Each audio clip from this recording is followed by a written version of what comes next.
friends, this is Jyoti Verma. Today I am going to start with language across the curriculum, unit third. Unit third में आज हम हमारा last topic करेंगे, जिसके अंदर हम पढ़ेंगे भाषा एवं समाज के संबंध, यानी कि इसके अंदर हम पढ़ेंगे अलग चीजें, पहचान, शक्ति एवं भेदभाव, यानी कि relationship of language and society. मतलब जो लैंग्वेज और सोसाइटी है, यानी कि भाषा और समाज है, इन दोनों का आपस में क्या रिलेशन है। और इसके अंदर हम आगे देखेंगे कि आइडेंटिटी क्या है, पावर क्या है और डिस्क्रिमिनेशन क्या है, यानी कि पहचान, शक्ति और भेदभाव। ये सारे टॉपिक्स हम इसके अंदर पढ़ेंगे। और मेन बेसिक क्या है इसका, मेन जो बेसिकली हम पढ़ने वाले हैं इसमें, कि जो भाषा है और जो सोसाइटी है उसका क्या संबंध है, आपस में क्या रिलेशन है। सबसे पहले हम भाषा को इसके अंदर डिफाइन करेंगे कि भाषा क्या होती है। अगर हमें कोई क्वेश्चन अगर अटेम्प्ट करना है भाषा या इससे related, relationship of language and society से रिलेटेड कोई भी क्वेश्चन अगर आपका आ जाता है, और हो सकता है कि ये क्वेश्चन आपका शॉर्ट क्वेश्चन में आ सकता है एग्जाम्स में, तो आप इसको रेडी करके जाए। और अगर शॉर्ट में नहीं आएगा तो लॉन्ग में भी आपका थर्ड यूनिट से 2-3 क्वेश्चंस मिक्स करके दे सकते हैं। तो इसके अंदर सबसे पहले हम भाषा को डिफाइन करेंगे और उसके बाद हम देखेंगे इन दोनों का आपस में, यानी कि भाषा का और समाज का आपस में क्या रिलेशन है। तो भाषा क्या है बेसिकली, भाषा संकेतों की एक प्रणाली के माध्यम से भावनाओं को इशारों या लिखित प्रतीकों जैसे कि माध्यम से संप्रेषित करने को संदर्भित करता है। यानी कि भाषा क्या है, भाषा संकेतों की एक प्रणाली के माध्यम से, मतलब जो संकेतों की एक प्रणाली है, हमें किसी को कोई संकेत देना है, उसकी एक प्रणाली है, इसके माध्यम से भावनाओं को इशारों या लिखित प्रतीकों, मतलब जो हमारी भावनाएं हैं, जो इमोशंस है, उसको या तो बोलकर या तो लिखकर या फिर इशारों से, तो इन 3 माध्यमों से हम अपनी भावनाओं को व्यक्त कर सकते हैं किसी के भी सामने। आगे है, भाषा के कई रूप हो सकते हैं, मतलब जो भाषा है, लैंग्वेज है, उसके कई रूप हो सकते हैं। मौखिक भाषा सबसे लोकप्रिय रूप है, मतलब जो बोलना, बेसिकली आपको अगर लिखना ना भी आता हो, अगर आप अनपढ़ भी हैं, आपको एजुकेशन नहीं दी गई है, तो भी आप एटलीस्ट उस चीज को बोलकर व्यक्त कर सकते हैं। तो बोलना जो है, मौखिक भाषा जो है, वो सबसे लोकप्रिय रूप है इसका, जबकि यह आवश्यक तौर पर सबसे अधिक शक्तिशाली है। क्योंकि अगर आप बोलने में स्ट्रांग है, आप एक किसी भी लैंग्वेज को बहुत अच्छी तरीके से बोल सकते हैं, तो ये आपकी शक्ति है। तो ये चीज है कि इसको आवश्यक तौर पर सबसे अधिक शक्तिशाली है ये।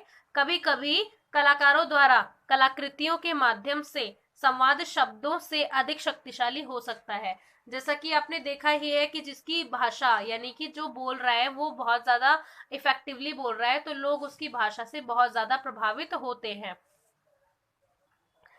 नेक्स्ट हम एक डेफिनेशन देखेंगे, जिसका ये किसकी डेफिनेशन है, वैन वाइटन के अनुसार एक भाषा के प्रतीक होते हैं, मतलब एक भाषा में प्रतीक होते हैं जो अर्थ तथा उन प्रतीकों के संयोजन के नियम बताते हैं, जिसका उपयोग संदेशों की एक अनंत विविधता को उत्पन्न करने के लिए हो सकता है। यानी कि जो संदेश हमें किसी को देना है, उसकी अनंत विविधता, कि उसका कोई अंत नहीं है, ऐसी विविधता, मतलब इसमें बहुत ज्यादा डाइवर्सिटी होती है, इसके अंदर विविधता होती है, इसको उत्पन्न करने के लिए हो सकता है। ये इनकी डेफिनेशन है। आगे हम देखेंगे भाषा एवं समाज के संबंध, यानी relationship of language and society. तो इसके अंदर आगे हम देखेंगे भाषा का एक सामाजिक कार्य है, भाषा का एक सामाजिक कार्य है, सोशल वर्क है। क्या है, यह हमें संबंधों को स्थापित करने एवं बनाए रखने में मदद करता है। मतलब अगर हम बोलेंगे नहीं, अगर हमारे पास किसी प्रकार की कोई भाषा नहीं होगी, तो हम दूसरों से कनेक्ट नहीं कर पाएंगे किसी भी चीज को। तो इसके अंदर क्या है, यह हमें, जो भाषा है वो हमें संबंधों को स्थापित करने एवं बनाए रखने में मदद करता है। हालांकि भाषा का मुख्य रूप से संप्रेषण उद्देश्यों के लिए उपयोग होता है, मतलब जो भाषा है उसका मुख्य रूप से संप्रेषण उद्देश्य, मतलब बातचीत करने का एक उद्देश्य होता है। क्योंकि अगर आपके पास भाषा है तो आप किसी से भी किसी भी प्रकार की बातचीत कर सकते हैं, किसी भी किसी भी चीज से रिलेटेड। लेकिन अगर आपके पास भाषा नहीं है तो आप किसी भी प्रकार का कोई भी संवाद किसी से नहीं कर सकते, कोई भी संप्रेषण किसी से नहीं कर सकते। तो इसका मुख्य उद्देश्य क्या है, संप्रेषण करना। आगे है, ये सामाजिक संबंधों को स्थापित करने एवं बनाए रखने में भी प्रयोग होती है। मतलब सामाजिक संबंध जो है, जो सोशल रिलेशंस है, उनको स्थापित करने और बनाए रखने में भी प्रयोग होती है। आगे हम देखेंगे शक्ति, यानी कि पावर। अब इसमें पावर का क्या रोल है, तो आगे इसमें देखेंगे शक्ति वातावरण एवं अन्य व्यक्तियों को नियंत्रित करने में किसी व्यक्ति की क्षमता के मूल्यांकन के रूप में परिभाषित की जा सकती है। मतलब जो शक्ति है वो वातावरण एवं अन्य व्यक्तियों को नियंत्रित करने में, मतलब उनको नियंत्रण में रखने के लिए, और किसी व्यक्ति की क्षमता, जो उसकी कैपेसिटी है, उसकी क्षमता है, उसके मूल्यांकन यानी कि उसको इवेल्युएट करने के लिए इसके रूप में परिभाषित की जा सकती है कि उसको जब इवेल्युएट किया जाएगा तो पता चलेगा कि उसके अंदर कितनी क्षमता है, कितनी पावर है। आगे इसमें देखेंगे शक्ति को अलग अर्थ में भिन्न रूप से परिभाषित किया जा सकता है। मतलब इसको अन्य रूप में भी परिभाषित किया जा सकता है, जैसे भाषा की शक्ति ज्ञान की शक्ति है। मतलब जो भाषा है, भाषा में भी एक शक्ति होती है, ज्ञान में भी शक्ति होती है, क्योंकि अगर आप भाषा को अच्छे से बोल पाते हैं तो वो आपकी एक भाषा शक्ति है। उसके पास ज्ञान की शक्ति, मतलब आपके पास बहुत ज्ञान है, तो ये आपके ज्ञान की शक्ति है कि अगर आपको कुछ बोलना है तो आप उसको इजिली प्रेजेंट कर सकते हैं किसी के भी सामने। आगे है इसके अंदर सामाजिक शक्ति, मतलब समाज में आप रह रहे हैं उसके अनुसार जो भी वहाँ के मॉरल्स हैं या अन्य कोई चीज है, तो उसके लिए भी आपकी एक सामाजिक शक्ति है कि आप उसके नियमों का, उसके नॉर्म्स का अच्छे से पालन कर रहे हैं, उसको फॉलो कर रहे हैं। आगे है मानसिक शक्ति, यानी कि मानसिक मेंटल लेवल पे आपके पास पावर है। उसके बाद शारीरिक शक्ति यानी कि फिजिकल पावर। तो ये चीजें होती हैं, ये एग्जाम्पल्स हैं शक्ति के यानी कि पावर के। ज्ञान, भाषा एवं शक्ति के बीच संबंध के उद्देश्य, मतलब जो ज्ञान है, भाषा है और शक्ति है, यानी कि नॉलेज है, लैंग्वेज है और पावर है, इन तीनों को आपस में, इन तीनों का जो संबंध है यानी कि इन तीनों का जो रिलेशन है, उसके उद्देश्य हेतु, मतलब उसका एक ऑब्जेक्टिव है, उसके हेतु, उद्देश्य हेतु हम शक्ति को नियंत्रण करने की क्षमता के रूप में सीमित करेंगे। आगे हम देखेंगे सामाजिक पहचान यानी कि सोशल आइडेंटिटी क्या होती है। तो सोशल आइडेंटिटी, जैसा कि आप समझ रहे होंगे कि समाज में आप रह रहे हैं तो एक पहचान होगी, कोई आइडेंटिटी होगी। तो इसमें देखेंगे सामाजिक पहचान एक व्यक्ति की समूह सदस्यता पर आधारित अपने विषय में भावना है। मतलब कि जो सामाजिक पहचान है वो क्या है, एक व्यक्ति की समूह सदस्यता, किसी समूह का, किसी ग्रुप का वो सदस्य है, मेंबर है, उस पर आधारित अपने विषय में भावना है। हेनरी ताजफल ने सुझाव दिया था, मतलब इनका क्या सुझाव था, ये एक राइटर है और इनका क्या सुझाव है कि लोग जिन समूहों से संबंधित होते हैं, मतलब जो समूह है, जैसा कि समाज एक समूह है, एक तरीके से ये एक ग्रुप है, इन समूहों से संबंधित होते हैं सामाजिक वर्ग या फिर परिवार आदि, वह उनके लिए गर्व का एक स्रोत होता है। मतलब एक प्राउड का उनके लिए क्या होता है, स्रोत होता है, सोर्स होता है। ये सामाजिक संसार से संबंध की एक भावना प्रदान करता है, यानी कि जो सामाजिक संबंध है यानी कि संसार में जो संबंध, जो रिलेशंस होते हैं, उसकी एक भावना प्रदान करता है। उसके बाद है अपनी आत्म छवि को बेहतर करने के लिए, मतलब इंटरनल तौर पे अगर हम देखें तो अपनी आत्म छवि को बेहतर करने के लिए हमें अपने संबंधित समूह में सुधार करते हैं। मतलब हम जो है वो हमारे रिलेटेड जो भी ग्रुप्स होते हैं, जो भी समूह होते हैं, उनमें सुधार करते हैं। उदाहरण के लिए हम दूसरों से भेदभाव तथा दूसरे समूहों के प्रति ईर्ष्यात्मक दृष्टिकोण, यानी कि जो जेलसी वाला जो दृष्टिकोण होता है, उसके द्वारा अपनी आत्म छवि को बेहतर बनाते हैं। मतलब आपको अगर दूसरे समूह से अपने आप को कंपेयर करना हो, उसके साथ भेदभाव करना हो, तो वो एक मन में कौन सी भावना आ जाती है, ईर्ष्यात्मक दृष्टिकोण की भावना आ जाती है। ईर्ष्यात्मक दृष्टिकोण के द्वारा अपनी आत्म छवि को बेहतर बनाते हैं। इसलिए एक सामाजिक वर्गीकरण की प्रक्रिया के आधार पर हम संसार को उनमें तथा हमें विभाजित करते हैं, क्योंकि हम क्या होता है, समाज का क्या होता है कि हमें अपने आप को दूसरों से ऊपर दिखाना है, हमें जेलसी होती है। तो ये चीजें है कि मतलब समाज के अंदर ये चीजें कॉमन है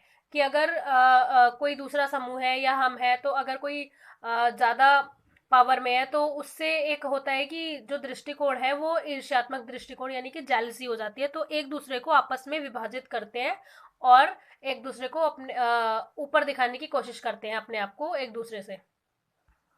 आगे हम देखेंगे पहचान शक्ति तथा भेदभाव, यानी कि पहचान शक्ति और जो भेदभाव है ये क्या है, आइडेंटिटी पावर एंड डिस्क्रिमिनेशन। तो इसके अंदर है भाषा के विषय में ज्ञान की परिपक्वता, यानी कि मैच्योरेशन जो होता है, एक तरीके से मैच्योरिटी ज्ञान की, नॉलेज की। आगे है भाषा के विषय में ज्ञान की परिपक्वता उन्हें अधिक शक्तिशाली बनाती है। जन्म के समय से एक शिशु अपने माता पिता, नए स्थलों, भावनाओं यानी कि जो पेरेंट्स होते हैं, नए स्थल होते हैं, भावना यानी कि इमोशंस, तथा वातावरण यानी कि जो हमारा एनवायरनमेंट है, उसके विषय में ज्ञान प्राप्त करना प्रारंभ कर देता है। मतलब जो बर्थ होता है किसी का भी, किसी भी बच्चे का, तो इसके उसके बाद वो क्या करता है, ज्ञान प्राप्त करने की, मतलब उसके अंदर जो ज्ञान है वो और ज्यादा बढ़ता रहता है। पहले वो फैमिली में, फिर सोसाइटी में, फिर स्कूल में फ्रेंड्स होते हैं उसके, तो वो धीरे धीरे ज्ञान बढ़ता है, उसको गेट करना क्या करता है, वो गेन करने लगता है, उसको प्रारंभ कर देता है। जब एक शिशु परेशान होता है, मतलब जब उसको परेशानी होती है अथवा बीमार होता है, तो वो मुस्कुराता नहीं है, उसका ध्यान आकर्षित करने के लिए रोता है। मतलब वो जब वो परेशान होता है तो ऑब्वियस सी बात है कि वो रोएगा। उसके बाद जब शिशु खुश होता है तो वो मुस्कुराता है। इन भावनाओं के द्वारा अपना ज्ञान विकसित करता है। मतलब उनका जो ज्ञान है वो इन्हीं भावनाओं के द्वारा डेवलप होता है। इस भाषा के विकास के साथ शिशु अपनी देखभाल करने वालों एवं उनके पर्यावरण को नियंत्रण या फिर नियंत्रित करने की शक्ति प्रदान करता है। नेक्स्ट है, शिशु अपने माता पिता, नए दृश्यों, नई ध्वनियों, नई महक, नई भावनाओं एवं नए वातावरण का ज्ञान प्राप्त करना आरंभ कर देता है। मतलब कि जैसा कि साइकोलॉजी में भी पढ़ा हुआ है हमने कि स्टार्टिंग से इन्फेंसी पीरियड, उसके बाद में childhood, pre childhood, later childhood, इन सारे लेवल्स में क्या क्या होता है, किस किस एज में किस किस तरीके से इमोशंस डेवलप होते हैं। आगे है, भाषा की शक्ति का अगला स्रोत उनका संस्कृति के संचरण रूप में किया गया कार्य है। इसमें व्यक्ति एवं सामाजिक पहचान के गठन में उनकी भूमिका निहित है। भाषा को उचित रूप से प्रयोग करने की योग्यता, मतलब जो उसकी एक योग्यता है भाषा को उचित रूप से प्रयोग करने की, यूज करने की, एवं उसका उचित ज्ञान, जो उचित ज्ञान है, मतलब उसके माइंड में जो नॉलेज है, एक व्यक्ति को किसी भी स्थिति अपार्जन में मदद करता है।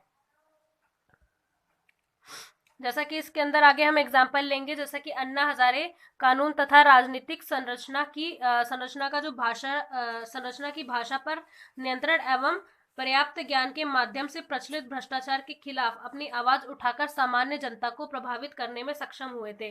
क्योंकि जब लैंग्वेज की पावर होती है, जब ज्ञान होता है उस फील्ड से रिलेटेड, तो उसके अंदर क्या होता है कि हम जनता को या किसी भी पर्सन को बहुत ज्यादा प्रभावित कर सकते हैं, अपनी भाषा को और ज्यादा इफेक्टिवली कर सकते हैं। आगे है, नरेंद्र मोदी का एग्जांपल लेंगे इसके अंदर। नरेंद्र मोदी भी भाषा शक्ति का बेहतर उदाहरण है। क्योंकि भाषा शक्ति क्या होती है, जो लैंग्वेज की पावर होती है वो ये है कि अपनी बातों से किसी को कन्विंस करना, और ये चीज इन दोनों में थी। सो फ्रेंड्स, ये थी हमारी आज की video. Thank you so much for watching this video. मेरे चैनल को सब्सक्राइब करें, वीडियो को लाइक करें, शेयर करें एंड कमेंट करें।